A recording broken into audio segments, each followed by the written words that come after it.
Our designer here has asked for some help because he's now ready to go to a quote stage.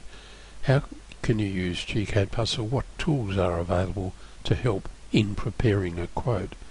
Well, the first thing to say is that the plant schedule gives you a list of all of the botanical names and common names and gives you the total used in the design. So it's relatively easy now to go to gCADPlus and go to extract schedules and pick this extract the plant schedule. That will take all of that information and you can put it in an Excel spreadsheet and send it off maybe to 2 or 3 of the nurseries that supply plants, and they'll get back to you with a quote. So the plant schedule is useful. But quantities are also part of any landscape CAD design.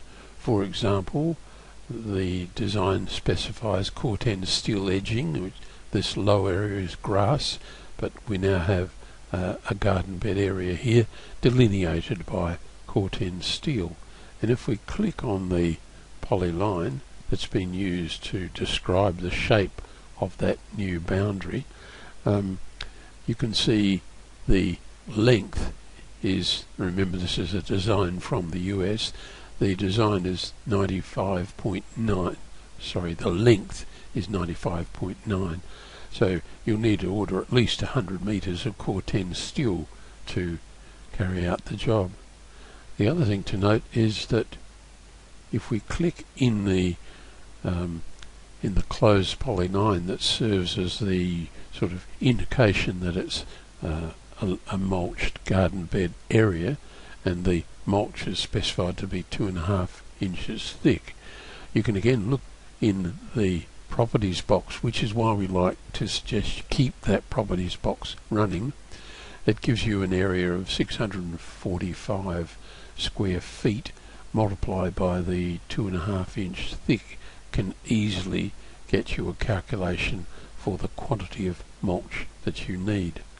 The other thing that has changed from the previous little movie is that the scale bar, which needs to be included in every design we believe, has now been separated from the north point, and that means that you can rotate the north point pointer accurately so that it does show the direction of north.